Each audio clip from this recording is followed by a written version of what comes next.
2월 8일 토요일 나사렛 아침 묵상입니다. 오늘 말씀은 열왕기하 12장입니다.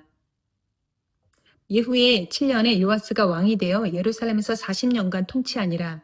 그의 어머니의 이름은 시비아라 브엘세바 사람이더라. 요아스는 제사장 여호야다가 그를 교훈하는 모든 날 동안에는 여호와 보시기에 정직히 행하였으되 다만 산당들을 제거하지 아니하였으므로 백성이 여전히 산당에서 제사하며 분향하였더라. 요아스가 제사장들에게 이르되 여호와의 성전에 거룩하게 하여 드리는 모든 은 곧 사람이 통용하는 은이나 각 사람의 몸값으로 드리는 은이나 자원하여 여호와의 성전에 드리는 모든 은을 제사장들이 각각 아는 자에게서 받아들여 성전의 어느 곳이든지 파손된 것을 보거든 그것으로 수리하라. 그때에 아람 왕 하사엘이 올라와서 가드를 쳐서 점령하고 예루살렘을 향하여 올라오고자 하므로 유다의 왕 요아스가 그의 조상들 유다 왕 여호사밧과 여호람과 아하시아가 구별하여 드린 모든 성물과 자기가 구별하여 드린 성물과 여호와의 성전 곳간과 왕궁에 있는 금을 가져다가 아람 왕 하사엘에게 보냈더니 하사엘이 예루살렘에서 떠나갔더라. 아멘.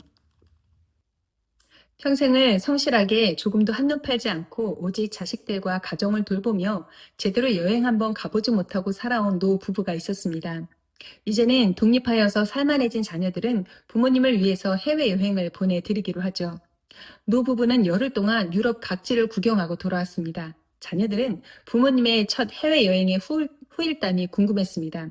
여행에서 본 것 중 가장 기억에 남는 것이 무엇입니까? 라고 물었습니다. 그러자 노 부부는 우리가 기억나는 건 오직 빨간 깃발 하나밖에 없다 라고 말씀하십니다. 이유인즉 여행을 시작하며 가이드의 첫 안내가 내가 지금 들고 있는 이 깃발을 놓치면 여러분은 절대 집으로 돌아갈 수 없습니다 라고 했던 그 말 때문이었습니다.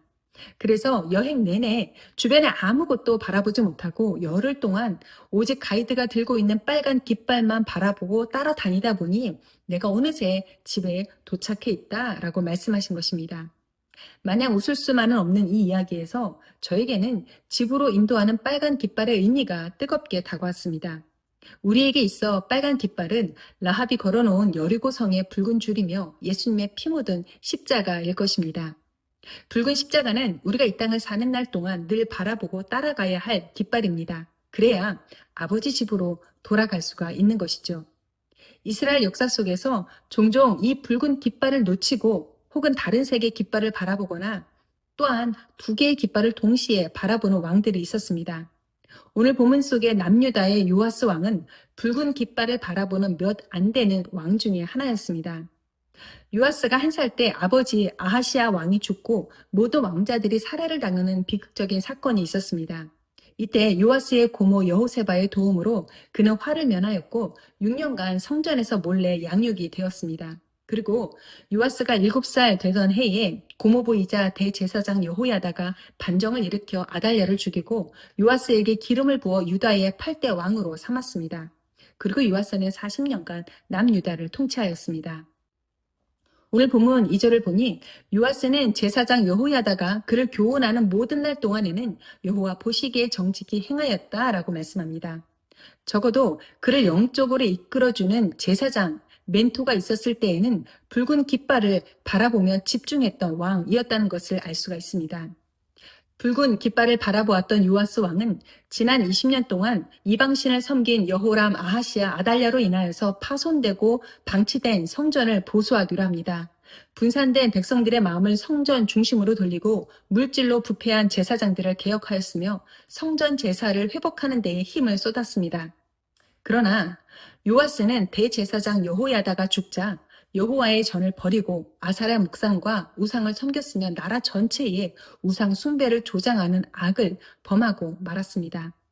더 이상 여호와 보시기에 정직을 행하는 왕이 아니었습니다. 여호와께서 가증히 여기시는 깃발을 따르는 그런 왕으로 변질된 것입니다. 요아스 왕의 말년에는 아람 왕 하사엘의 침공이 있었습니다. 그때 하나님께 바쳐진 모든 성물과 왕궁의 금까지 모두 하사엘에게 바쳐지고 빼앗겼습니다. 결국 자기 신복들에 의하여 침상에서 살해된 왕으로 역대 지략의 기록이 되었습니다. 멘토 여호야다의 존재 유무에 따라 요아스는 정직과 타락의 길을 걸었습니다.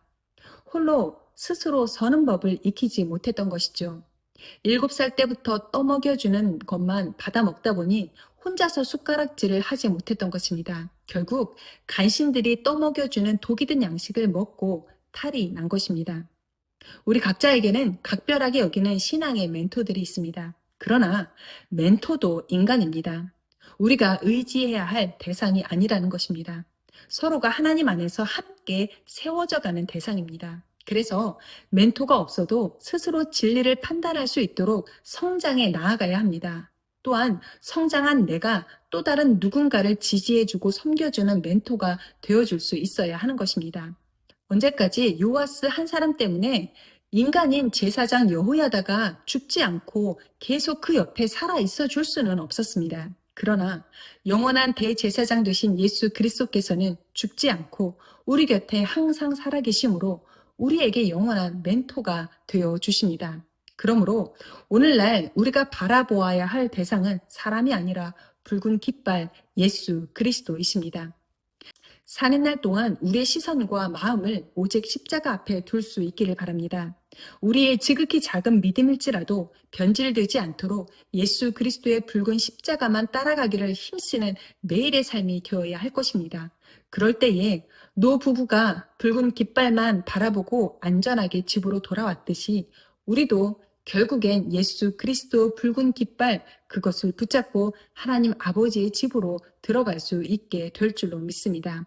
이 하루도 세상의 그 어떤 깃발에 흔들리지 아니하고 오직 예수 그리스도 십자가만 바라보며 승리할 수 있는 거룩한 날이 될 수 있기를 주님의 이름으로 부탁을 드립니다. 기도하겠습니다. 하나님, 우리는 때로는 하나님 안에서 성숙한 믿음의 사람이었다가 하루아침에 믿음이 타락하는 일도 경험하며 살아갑니다. 그러나 더 이상 흔들리지 말아야겠습니다. 예수 그리스도 그 붉은 깃발 십자가만 바라보며 더 이상 흔들리지 않는 반석 위에 세워진 믿음의 사람으로 살아가게 하여 주옵소서. 오늘도 우리의 믿음을 주께서 지켜주옵시고 세상이 감히 흔들지 못하는 거룩한 믿음의 사람으로 살아내게 하여 주옵소서. 감사드리며 거룩하신 예수님의 이름으로 기도합니다. 아멘.